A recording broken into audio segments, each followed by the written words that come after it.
roles and individual contributor roles. And the reason I'm saying this is spent a lot of time in my life in new product introduction, and that's taking medical imaging equipment and bringing it into market. And so before I get into it a little deeper, I want to give a disclaimer that my opinions here tonight are not necessarily those of my current employer, United Imaging, or any of my former employers. But, these opinions are expressed are really solely mine, based over 30 years of medical imaging experience. So Mark, to your question, when you think about AI in healthcare, a lot of people get really, really nervous because they're seeing a lot of things online. They're seeing a lot of social media, and they're essentially going, look, is this going to take my job? What is it going to do? And this is about jobs, right? Your show. Right. So the important part is it can be quite scary to a lot of people when they're talking about chat GBT and other types of things. And as you said in the beginning, AI is really making an impact. If you think it's just coming, you are late. It is already here. But my point that I want to make to the listeners tonight on your show is, let's stick to the concepts of medical imaging tonight. Let's not be scared about it. Let's embrace it as part of our life. I mean, we're all at a certain age. We're all going to get old. Healthcare is constantly evolving, which is incredibly important. And so I want you to embrace it. But before we go any further, let's talk about what AI actually is. You had a nice introduction there.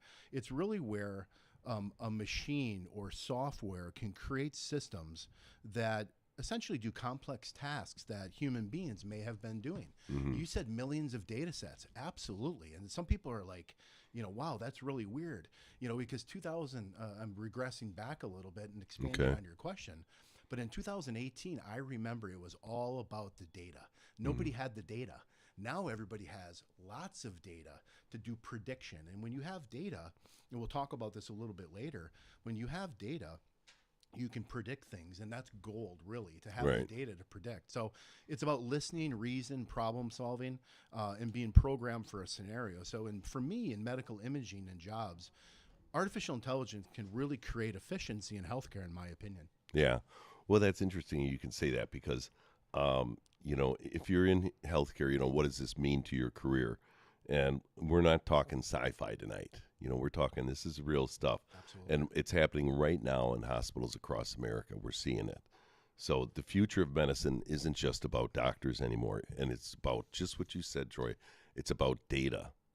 Yeah. So,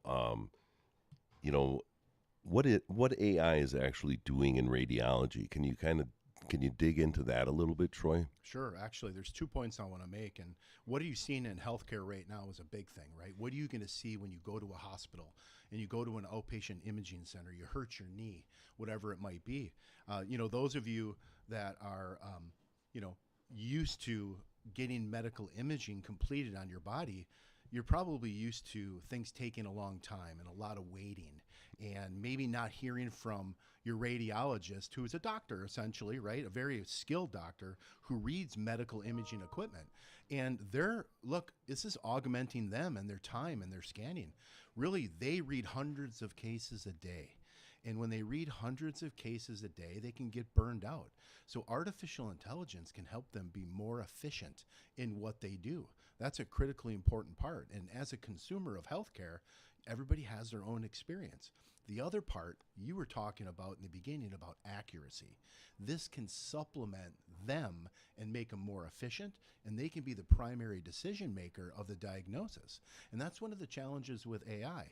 We're not at the point where we're trusting computers and we're trusting artificial intelligence to read the lungs, to read a diagnosis of an ACL tear, although there's plenty of studies around the world that have already shown this.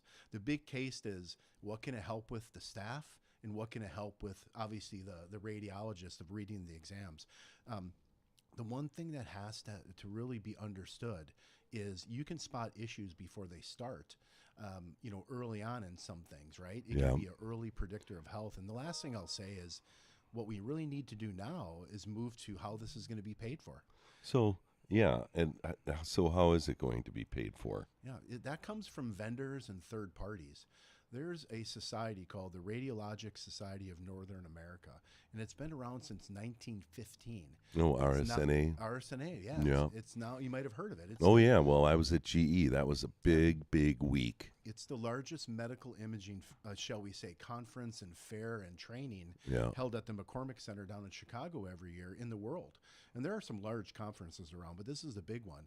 And the trend that I have seen since 2018 is nothing but growth for third parties and artificial intelligence.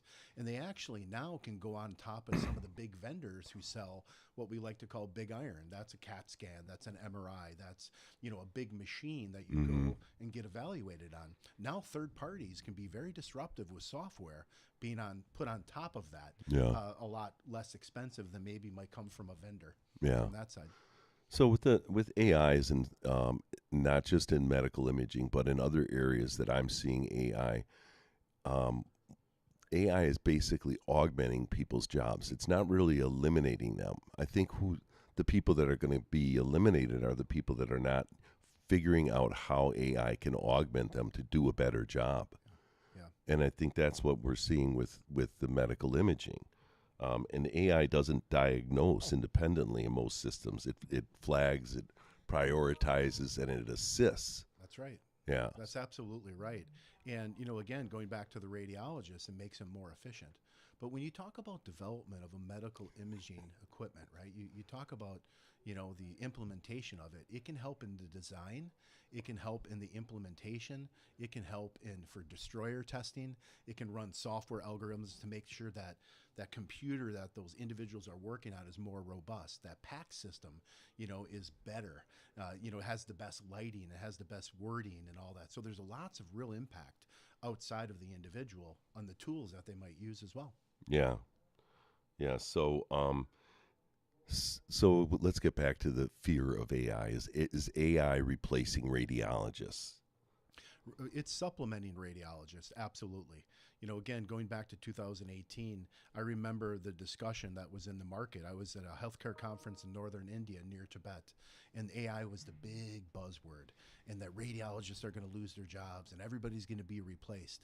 You know, that's 7 years ago, and that hasn't happened. Right. But the word on the street at that time was those who don't use AI to supplement will be replaced. And I think that's true. Right. You've really seen a lot go on, Yeah. you know, on Google searches and others over the last year. So it really is supplemental to people now. Well, you know, I mean, I'm not a healthcare recruiter, but my understanding is there's still a shortage of radiologists out there. There absolutely is. And technologists, staff, all over the place, there really is. Let me give you an example of where that kind of hits the road. Okay. Right? And, you know, our friends to the north, the Canadians. Yeah. Right? And, you know, How'd they do in hockey I was just going recently? to give a big congratulations to the U.S. team again. Yeah, But right. in Canada, they have over 120,000 jobs, and this goes back to 2022, 120,000 healthcare jobs that went unfilled. Wow. And think about that impact to the nurse you go see, or the radiologist that's reading exams, or the technologist that does your CT or your MRI. They're stressed out. They're behind. Maybe somebody comes late, and there was months they had to wait up in Canada.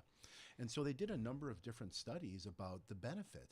And benefits can be as simple as dictation, you know, having your words instead of somebody typing them. Yeah. They can be done automatically for you, having things automatically networked from the scanner over to the reading packs, just things that you have in your job on a daily basis. It really has helped them be a lot more efficient. So again, not elimination, but those who are left in a very hard job market with not a lot of staff, it can really make them more efficient in their job.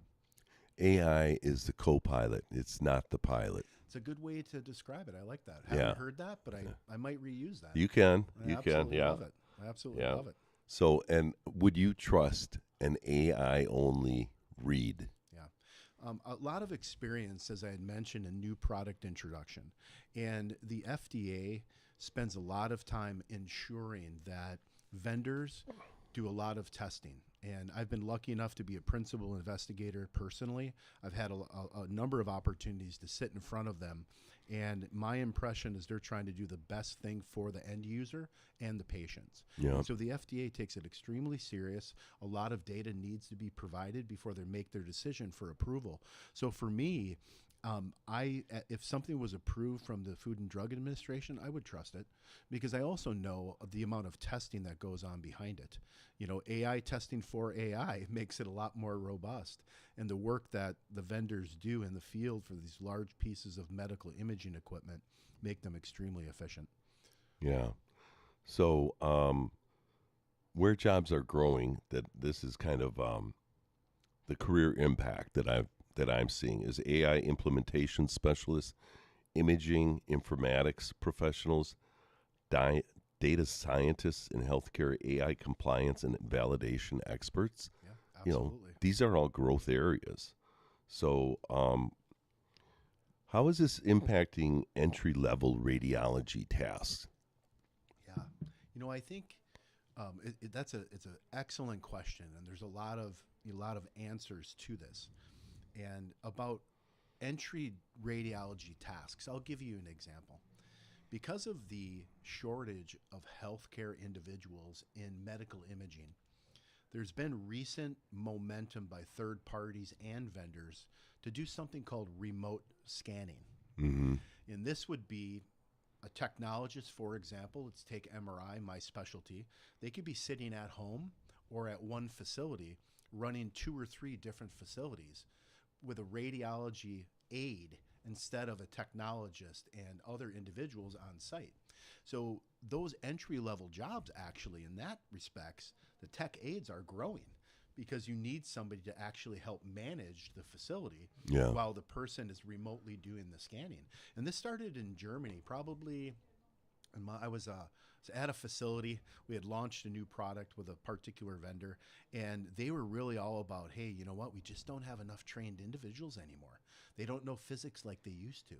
And so we need to kind of open up this new avenue where somebody can do remote scanning and somebody can be a radiology aide and just position them, get them, inject them with contrast, whatever it might be. So in this particular case, I think that part is growing and becoming very valuable as the skilled individuals from a technology background and the physics background start to decrease. Can you discuss the risks, the bias risks with algorithms? Yeah, I mean, look, I think that's one thing you wanna watch, right? It's really about I don't want to make a statement necessarily about the bias, because the bias is understood in testing. But I think one of the important parts is, as you roll out new product introduction and you're watching for bias, is to make sure it is a supplement and you have an experienced and skilled radiologist that can recognize the bias, that can be part of the development of it and give feedback. We call that voice of customer in new product introduction. We always want the experts in the field to tell us and make sure we don't have any bias, or our computers don't have any bias. You really want that real individual saying, you know what, this is helping me, it's not helping me, or I'm concerned about what it might do here. And that was exactly one of the questions I got from the FDA about a new product many years ago. They're like, what is going to happen when you do this, when you inject the contrast into the body? And to be honest with you, I kind of sat back and said, that's a great question. What is it really going to do? So bias itself, you have to be careful, and you have to make sure when you roll out a new product, you got the experts looking at it, giving feedback, and their opinion really matters on the status of it. So you get something you got to watch. Yeah, and well, thanks for answering that. That kind of gives me a better clarity on that. But one of the things that I see is a lot of elderly people really have this fear of AI and what it means to the world.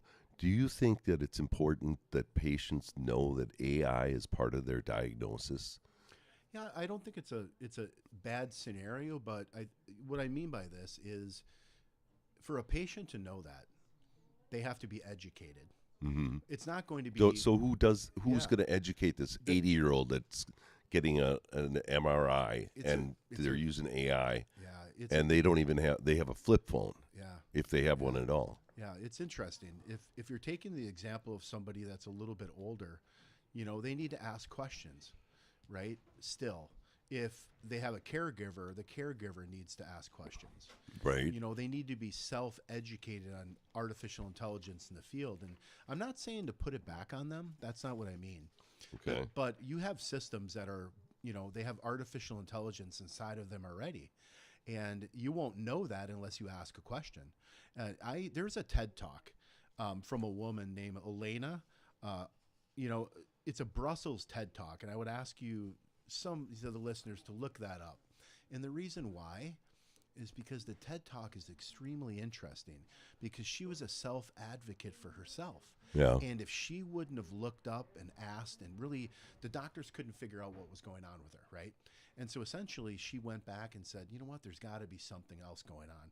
So she took ownership of her health. She empowered herself and looked up actually Chat GPT Health and found out some things that maybe her doctor wasn't looking at.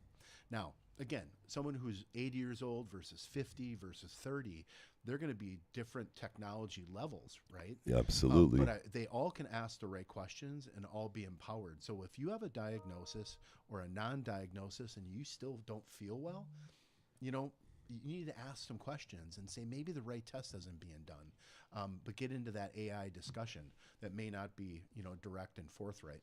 Yeah, well, let's talk about some of the myths about AI, and so we know that AI is not replacing radiologists, right? It's augmenting them.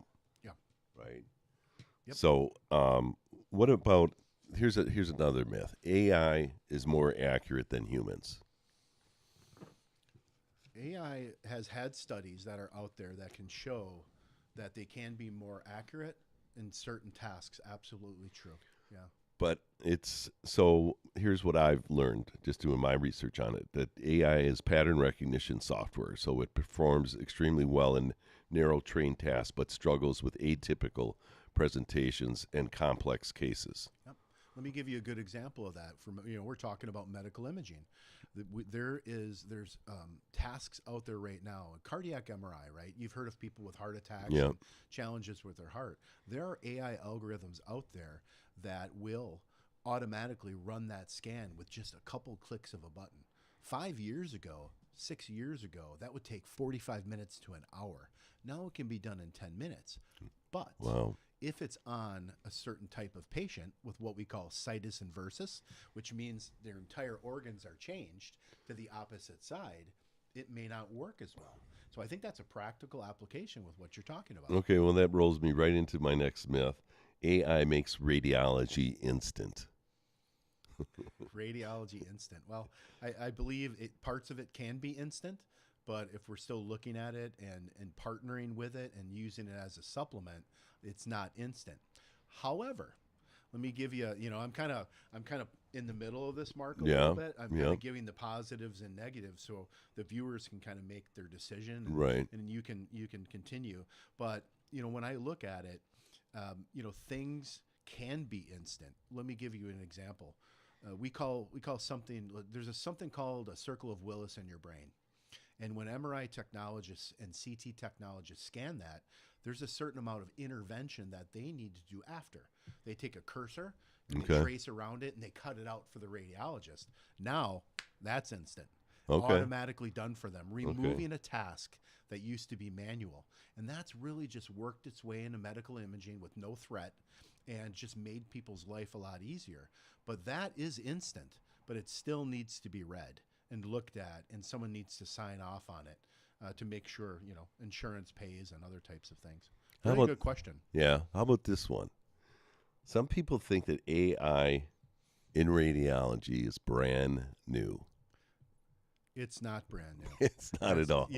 And as AI is not brand new. No, and I believe you opened up with that in that comment, and it's true. It is here. It's been around. It helps us in development, and it helps with our efficiency. Absolutely. So like my point in the beginning, really don't be scared of artificial intelligence in medical imaging. Oh, I agree. It's really going to make the people with the jobs in healthcare much more efficient, much more productive, and getting back, a lot of people will say, to the patient-centered care. Yeah. When a lot of people are scared when they come to a hospital, they're not used to that environment.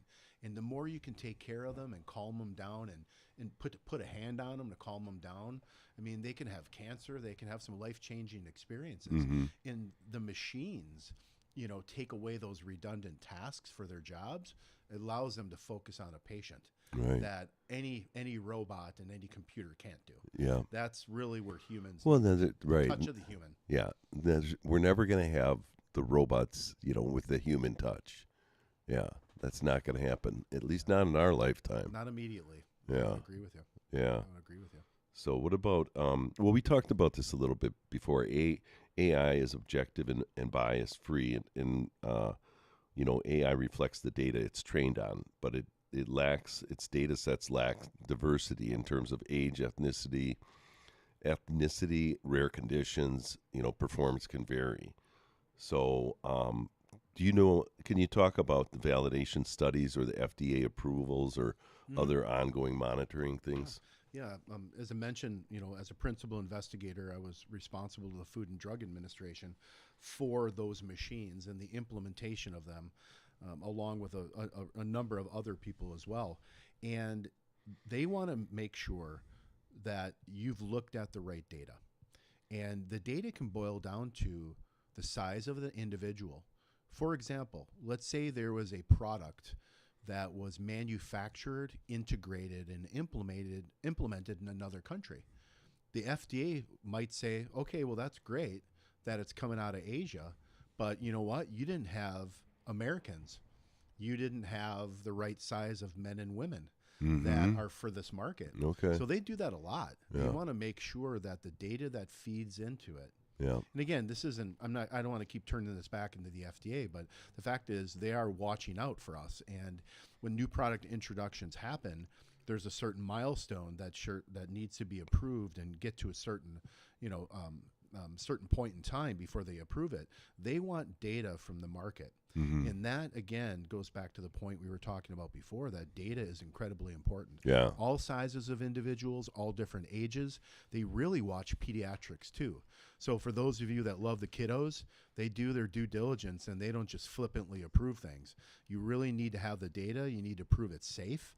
You need to run it on many, many people. And then it also needs to be read by an expert. And they want their license. They want to make sure you're the right people. So this is done with some thought and some intention, for sure. Yeah, a lot of it is evolution, just reaching maturity, too. It isn't a sudden disruption. This has been going on for a long time. I remember back in 2018 talking to some people when Foxconn was coming to town, and they were going to have 13,000 technology jobs, that never came to fruition. Yeah. But I interviewed with them, and they were asking me about my knowledge of AI. And it was, a question nobody in a vendor interview had ever asked me before.